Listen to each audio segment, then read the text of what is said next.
안녕하세요. 저는 30대 후반의 여자입니다. 저는 결혼도 아이도 제 인생에는 결코 없을 것이라고 단정을 지으며 살아왔습니다.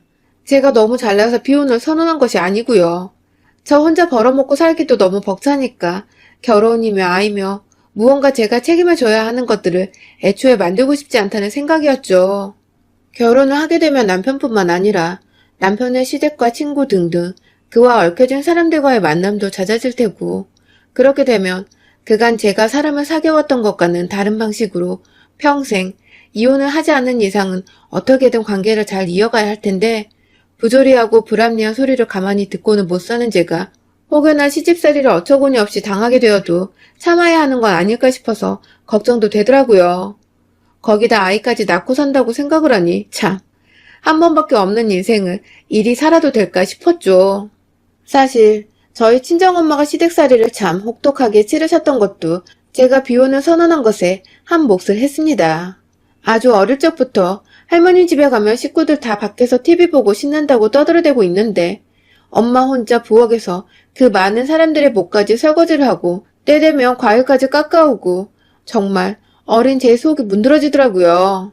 그 와중에 친정아빠는 남일 보듯이 와이프 도와줄 생각은 안 하시고 오히려 친척들과 함께 거들며 이것저것 해오라고 엄마한테 시키기나 하고 있고, 아마 제 또래 여자분들이라면 이런 모습들 명절마다 참 많이 보셨을 거라 생각을 합니다. 그래서 그런 삶을 혹여나 내가 똑같이 살아갈까봐 명절에 쉬기는커녕 남의 집에서 설거지나 하고 손발 없는 사람을 위해 먹을 거 내어주며 노동을 해야 할까봐 그냥 간단히 살기로 했죠.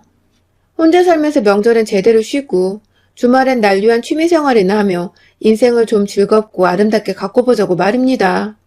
하지만 저는 1년 전에 결혼을 했습니다. 그리고 지금 1년 좀 안 된 아이도 하나 있고요. 네, 제가 그만 사고를 쳐서 결혼을 해버리고 만 것이에요. 사실 사고라고 할 것도 없었어요. 마흔을 바라보는 다 큰 성인 남녀가 잠자리를 가지는 게 그리 낯뜨거울 일은 아니었으니까요. 다만 그 결과가 어처구니 없게도 임신을 하고야 마는 큰 실수를 저질렀다는 것이 지금까지 정말 큰 후회로 남습니다.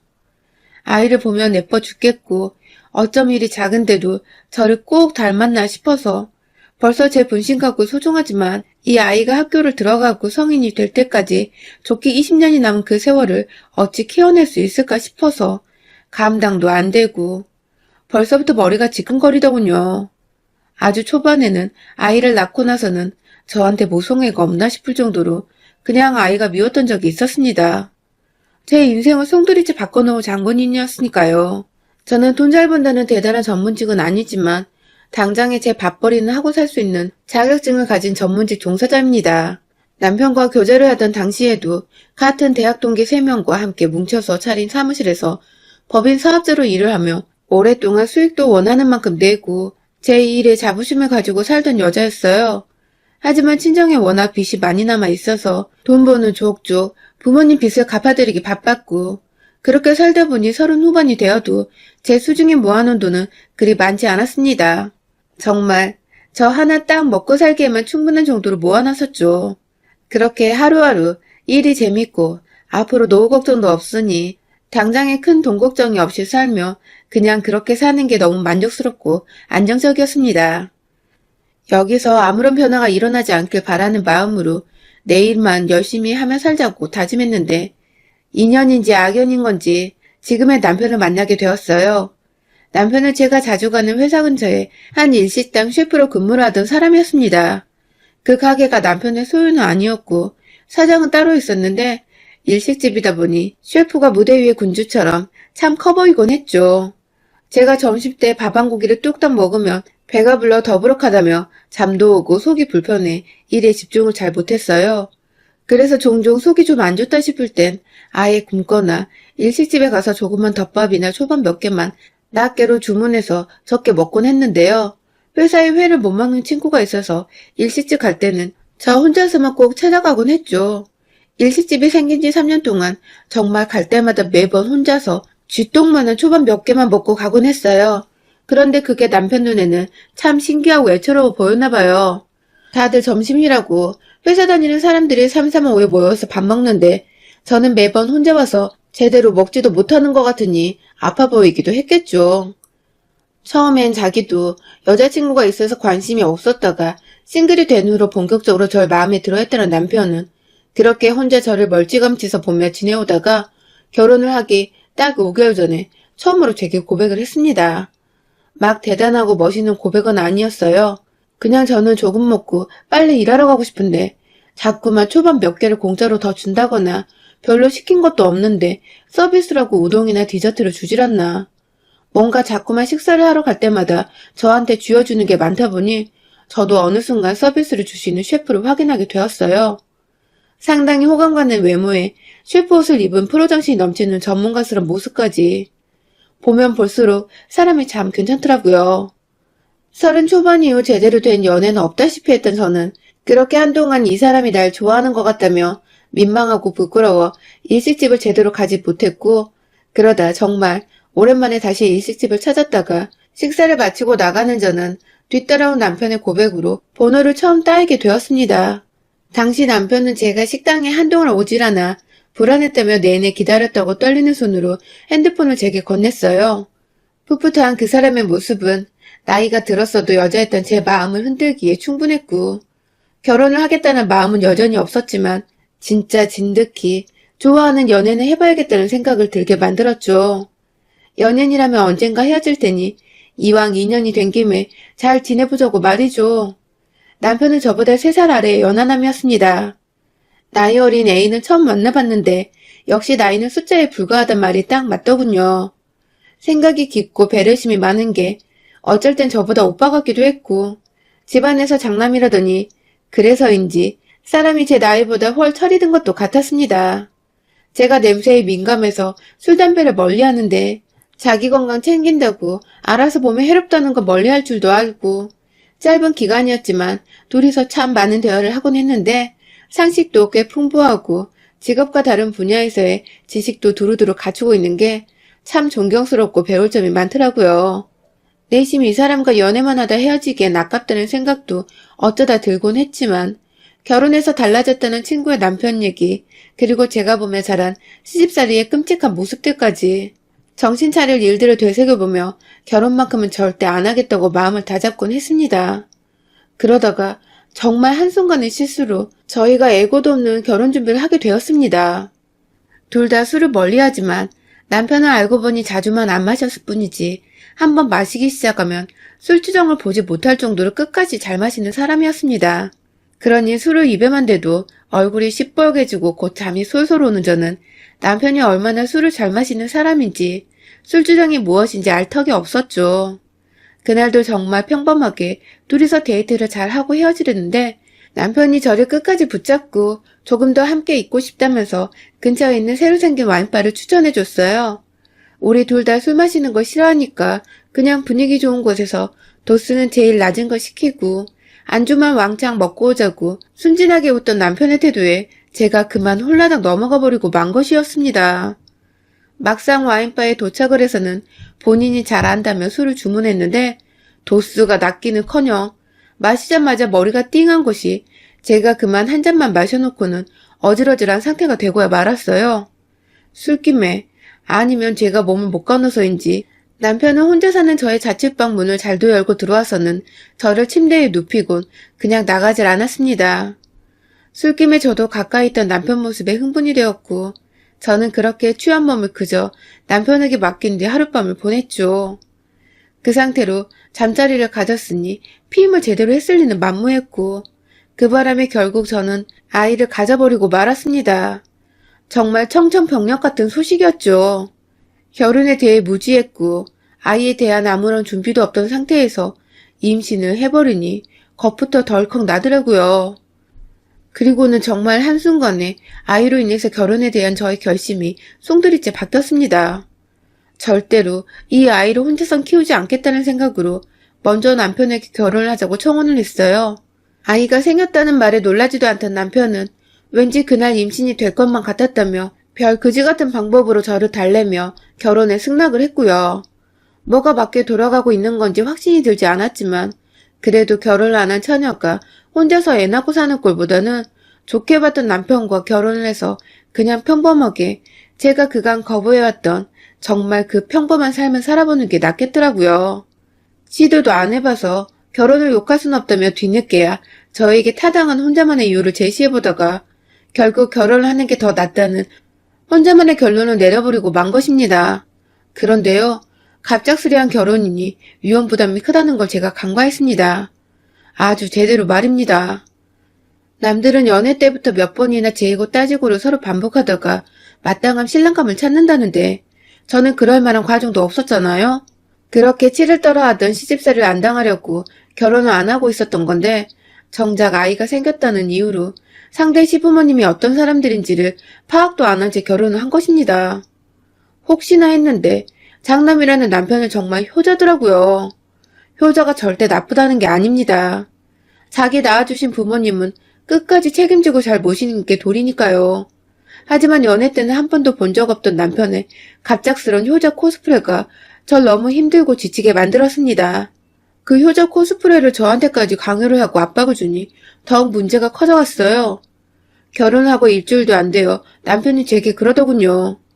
자신은 집안의 장남이라서 부모님을 챙겨드리고 또 보살펴줘야 할 직접적인 이유가 있는 사람이라고 말입니다. 사실 저도 집안에서는 제가 장녀거든요. 그래서 그 마음 다 이해한다며 우리 서로 각자 집안의 장녀이고 장남이니까 서로 집안 어른들을 알아서 잘 챙겨보자고 했어요. 명절이나 서로 식구들이 모여야 할 때는 또 그만큼 서로의 부모님께 최선을 다하는 건 당연하고요. 그런데 남편은 그 얘기를 듣자마자 그런 게 아니라고, 결혼은 그렇게 사는 게 아니라며 훈계를 두더라고요. 그 후로 남편은 저한테 장남이 뭔지 몸소 보여주겠다는 듯이 너무 작게 시댁을 찾아가기 시작했습니다. 신혼집은 갑작스레 결혼을 한 거라 제가 전셋집을 뺄 수가 없어서 그냥 제가 살던 전셋집에서 신혼집을 차리게 되었는데요. 시댁이 여기서 지하철로 6정거장이면 가는 가까운 거리에 있더라고요.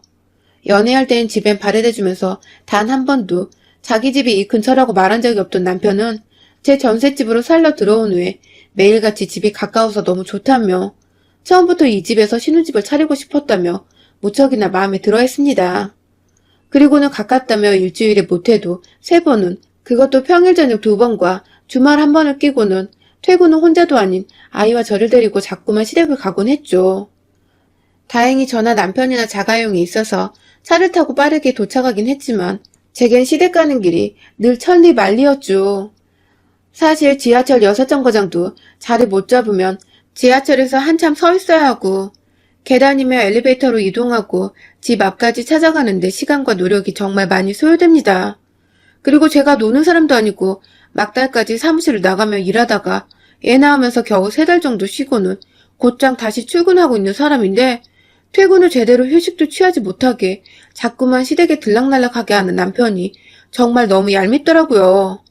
그래도 애기를 보면 좋아 죽겠다고 또 오라는 시어머니한테 저 힘들다고 남편 앞에서 면박을 드릴 수도 없는 노릇이고 그냥 알겠다고 말을 반복하며 다음에 또 그 다음에 또 찾아가며 매주 저희 친정보다 더 작게 시댁을 찾아갔습니다.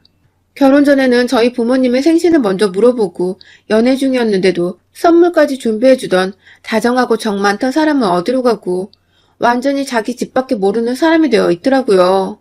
어찌나 마마보인지 결혼 후에 아이를 키우며 혹여나 아이가 지나치게 울거나 또는 지나치게 조용하거나 하면 금세 또 시댁에 전화를 해서 의사도 아닌 시어머니께 아이가 왜 이러냐고 물어보고 있고 하다 제가 몸에 좋다고 말을 익혀서 멸치와 볶아 반찬을 만든 적이 있는데 그걸 사진으로 찍어서는 시어머니께 전송을 했더라고요. 살다 마랑 멸치를 볶아서 반찬으로 먹어보긴 처음이라며 이거 이렇게 먹어도 되는 거냐고 물어보려고 말입니다. 마가 감자식감 같아서 멸치랑 간장에 볶아 먹으면 정말 맛있거든요. 제가 동물도 아니고 남이 못 먹는 음식을 설마 남편한테 만들어 바치겠나요?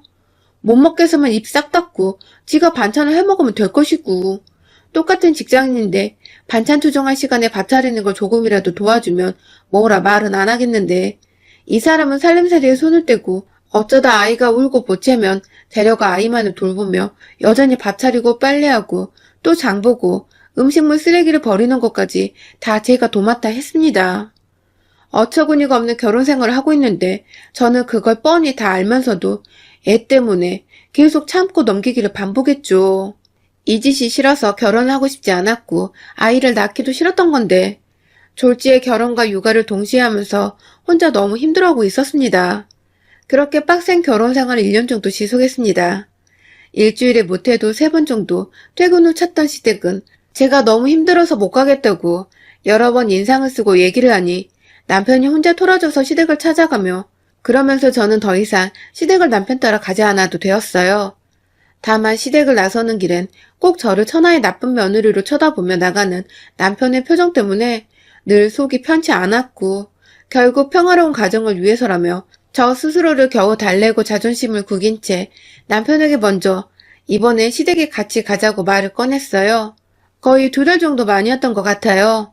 이 얘기인 즉슨 남편이 2달이 되는 동안 저한테 말을 거는 둥 마는 둥 삐져서 애마냥 굴어왔단 소립니다. 제대로 대화도 안 하려고 하고 지 자식도 본체만져 하려는 꼴이 정말 애 다루듯이 달래줘야겠다는 생각을 들게 했죠. 그 바람에 제가 먼저 시댁을 가자 했다며 화가 풀려버린 남편은 대신 횟수를 좀 줄이자며 일주일에 2번 정도만 시댁에 찾아가게 했는데요. 3번이나 2번이나 저한테는 별다른 차이가 없었습니다. 오히려 이제는 황금 같은 주말에 몰아서 저를 시댁으로 데려가는 게 더 골치 아프고 신경질이 났어요. 천만다행이게도 시댁에서 시집살이를 당하고 모진 소리를 듣는 듯 기분 격하게 상할 일은 없었습니다. 하지만 최근에서야 바보 같은 제가 깨달은 게 있었어요. 시댁 식구들이 모두 티를 안 내고 제게 시집살이를 시키고 있다는 것을요. 다들 아기가 이쁘다고 아기를 본다며 부엌 근처는 얼씬도 안 하길래 이 집은 아무도 저녁도 안 먹고 밤엔 야식도 안 먹는구나 싶었는데 그게 아니라 며느린 제가 먼저 엉덩이를 털고 일어나서 부엌에 들어가 뭐라도 만들어 내오길 기다리셨던 것입니다. 그론 제가 먼저 나서서 부엌에서 과일을 깎던 사가져간 음식을 정리해 내오던 시부모님께 먹을 것을 대접해야 했고 남편은 제가 바쁘게 움직이는 거 보고는 있는지 알고는 있는 건지 단 한 번 도와주러 나선 적이 없었어요. 이거야말로 제가 어릴 적 봐왔던 저희 친정엄마의 모습이었습니다. 엄마의 인생을 큰딸인 제가 쏙 닮아 비슷하게 살고 있었던 것입니다. 퇴근 후 밥 차리는 게 제일 귀찮아 회사 다니며 저녁을 제대로 먹어본 적이 없는 저는 늦은 시각에 시댁에서 자주 요깃거리를 만들어드리고 또 옆에서 같이 주워 먹는다고 살은 6kg나 쪄버렸고요. 점점 시댁 가는 횟수가 다시 늘어나 요새는 주 5일 내내 반찬 받으러 애기 보여주려 혹은 다 같이 밥 먹자고 불러대는 시어머니나 남편의 권유로 시댁을 찾았습니다. 시댁 간다고 운동할 시간은 당연히 없었으니 살을 제대로 빼지도 못했고 임신하고 생긴 붓기를 아직까지 달고 살고 있었죠. 그런데 어떻게든 참아볼 수 있었는데 남편의 변해가는 태도들이 결국 저를 벼랑 끝까지 몰아버리고 말았습니다. 그날도 엄마가 저녁밥 차려놨다는데 먹고 오자며 저한테 허락도 안 받고 나갈 채비를 하는 남편을 따라서 깊은 한숨을 속으로 쉬며 따라 나섰어요. 우리 부모님 집도 나름 가까운 곳인데 한번 찾아가려 하지 않는 인간이 뭐 이리 당당하게 절 시댁으로 데리고 다니나 싶어서 다시금 이 사람과 싸워야 하나 2달 정도 말을 하는 둥 마는 둥 살아야 하나 머릿속으로 혼자 복잡하게 생각하고 있는데 시댁에 가서 일이 생겼어요. 억지로 또 밥을 먹고 있는데 살이 쪄 못생겨졌다며 밥 먹는 와중에 시댁 식구들 앞에서 뜬금없이 제게 면박을 주더라고요. 배부르면 안 먹어도 되고 자기가 보기엔 이젠 굶어도 될 것 같다며 자기 엄마를 쓱 보며 웃는데 그 면상을 당장이라도 때려주고 싶은 걸 시부모님 앞이라고 겨우 참았습니다. 그렇게 밥을 다 먹고 혼자서 설거지를 하다가 남편을 불렀어요. 애는 보채고 있는데 엄마가 필요할 것 같아서 제가 좀 봐야겠다며 대신 설거지를 하라고 했죠. 자기 집에서 나온 설거지인데 누구 일이고 말고가 있겠나요? 그냥 손이 남는 사람이 일을 도와주면 되는 거니까 아무 생각 없이 남편한테 부탁을 했습니다. 그런데 남편은 그 소리가 무진장 기분이 나빴던지 하루 종일 식당에서 칼 갈고 요리하다 온 사람한테 부엌 일을 부탁하냐며 그깟 설거지 하나 시켰다고 시부모님 들으라는 듯이 떠나갈 듯 신경질을 부리더라고요. 집에서만큼은 요리를 하고 싶지 않다며 부엌 근처도 가고 싶지 않다며 궁시렁거리던 남편은 결국 어안이 벙벙해 자신을 쳐다보고 있는 저를 향해 설거지 다 끝나면 그것도 버리고 오라는 말을 하곤 도로 거실에 앉아있는 자기 부모님 옆으로 갔어요. 남편이 가리키며 말한 그것은 바로 음식물 쓰레기 봉투였습니다. 하다 이젠 제가 시부모님 집에서 음식물 쓰레기까지 버려야 하다니. 그런 말을 살갑고 미안하게 부탁하기는커녕 당연히 해야 할 사람한테 노동일 하나 시키듯이 부려먹는 남편의 태도에 저는 그만 이성을 잃고 말았어요. 이 사람, 더 이상 제가 연애하면 설레하고 괜찮다 생각하던 사람이 아니었습니다. 이제 보니 매번 혼자 밥 먹는 제가 만만해서 어찌저찌 후리려다가 임신을 시킨 것 같은데 저도 더 이상 참을 이유가 없었습니다. 아이를 생각해서라도 이딴 놈은 제 인생에서 완전히 배제시켜버려야겠다고 생각을 했어요. 남편 말대로 음식물 쓰레기 봉투를 집었습니다. 오늘 시어머님이 준비했다며 저보고 구워달라 한 고등어에 뼈가 들어있었고 애매하게 먹다 남은 김치와 김치국물 그리고 된장찌개 먹고 밑바닥에 남아있던 된장콩과 야채 찌꺼기들 뭐 안에 든 음식물을 말하면 셀 수도 없이 많은데요. 그걸 그대로 봉투를 묶지도 않은 채 고무장갑 낀 손으로 들고 거실로 나서니 남편과 함께 저를 슬그머니 쳐다보신 시어머니는 제가 그걸 밖에 버리러 나가는 줄 아셨는지 흐뭇하게 보곤 다시 TV로 눈길을 돌리셨어요. 그리고 저는 그대로 가장 저와 가까이 앉아있던 남편의 얼굴을 향해 쓰레기 봉투를 엎어버렸습니다. 마지막 국물이 탈탈 털릴 때까지 머리 위에 올려놓고 두 손으로 봉투를 쫙쫙 빨래 감자듯 짜줬죠. 비명을 지르다 말고 고약한 냄새가 눈, 코, 입에 들어가는 게 역했는지 입을 꾹 다문 남편과 그 옆에서 졸지에 역한 국물들을 덤탱이 쓴 시부모님. 그 자리에서 저는 말끔하게 이혼을 통보했고 지금 사는 신혼집도 내 전셋집이니 짐 다 빼놓겠다며 오늘 내 집에 들어올 생각하지 말라 하곤 안방에 있던 아기 침대 위에 고온이 자는 아이를 데리곤 집을 나섰습니다. 남편은 저 따라잡겠다고 나오려다가 결국 먼저 씻어야겠다 생각이 들었는지 화장실로 뛰어 들어가더군요. 그날 택시 잡고 집에 가니 밤이 늦었는데 오히려 힘이 나서 아이를 조심히 눕힌 뒤 남편의 짐이란 짐은 모조리 챙겨서 집 밖에 뒀어요. 24시간 열쇠 아저씨 부르려다가 시간이 없을 것 같아 그 밤에 제가 비밀번호까지 변경을 했고 결국 한참 뒤에 집에 온 남편은 자기 짐이 다 빼져 있는 걸 보더니 한참 문을 두드리며 열어달라고 하소연을 하다가 힘이 빠졌는지 다시 시댁으로 가더라고요. 그리고 다음날 월차 쓰고 변호사 사무실을 찾고는 남편이 퇴근하기 전에 먼저 집에 와 문을 걸어 잠그고 있었고요. 그 다음날에 바로 남편의 식당으로 이혼 소장을 날렸습니다. 제 말이 농담이 아닌 걸 알고는 그날 하루 종일 미안하다고 자기 집이 가까우니까 그냥 제 집처럼 드나든 건데 생각이 짧았다면서 미안하다고 그제서야 싹싹 빌더라고요. 어찌나 미안해하던지 시부모님까지 나서서는 아들이 많이 모자랐다며 한 번만 용서해달라고 다시는 시댁에 오지 않아도 된다고 하시는데 사실 혹하기도 합니다. 제가 원하는 건 아이의 아빠이고 또 시댁이고 뭐고 그냥 퇴근 후 집에서 편안히 두 발 뻗고 쉬는 것이었으니까요.